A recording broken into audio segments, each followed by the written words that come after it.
Welcome to my channel, I'm James, and today I'm going through my valuation methods of Sony Group Corporation, ticker symbol Sony. What we're going to be doing is analyzing their financial statements, then using two different models to give a price target of the stock. It's going to be using discounted free cash flow and the Buffett-Graham intrinsic value. Is this stock a buy or a sell? Now you can see here that this stock has took a massive dip, over 15% in the last few days, and the reason for this is because Sony shares have fallen due to the Microsoft Activision Blizzard deal. The US tech groups bid $20 billion from the Japanese company valuation in a day.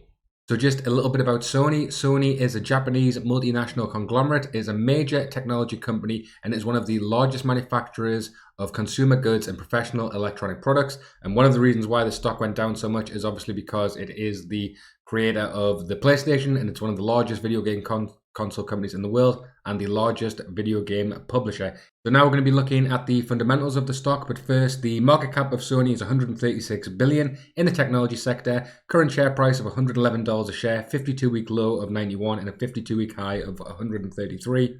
It pays a 0.4% dividend, and if you want to get that dividend, buy before the 29th of March. So firstly, is the PE ratio less than the market? Yes, it is. Sony has a very low PE ratio of 16.62, which is massively under the market's average of 26.5.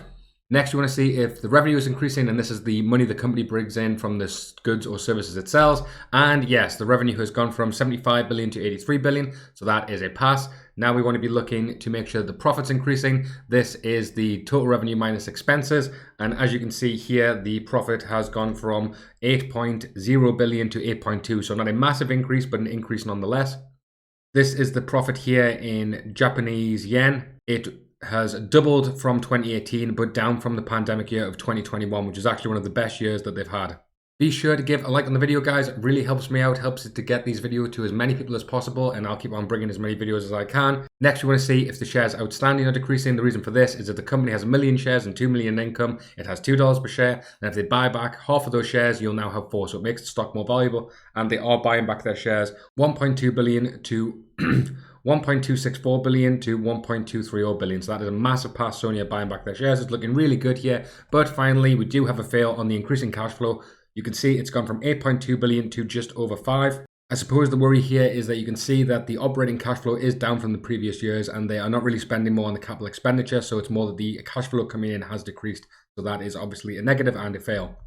So overall, we have 4 passes and 1 failure, which was the increasing free cash flow. And you can see that the free cash flow ratio, which is the market cap divided by the free cash flow, is 26.88, which is a bit higher than the PE ratio, but this is still within the regions we like to see. And also they pay a 643 million dividend, and with 5 billion free cash flow, this dividend is very, very safe. Now we're going to look at the discounted free cash flow models and the Buffett-Graham intrinsic value. We have calculated the future free cash flows here. This is based on analyst estimates on revenue, and then this is used us to forecast out the free cash flow based on previous years.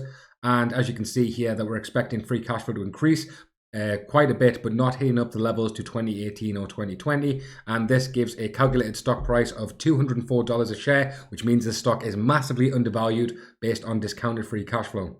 Now, if we were to change this free cash flow rate to the average it's been over these last 4 years, because obviously 2021 has dropped down by quite a bit, you can see that the stock is actually almost valued at $300 a share. So if 2021 was a bit of a blip and they can get back to that, then the stock is massively undervalued. But even right now, as you can see, the stock is still undervalued by discounted free cash flow.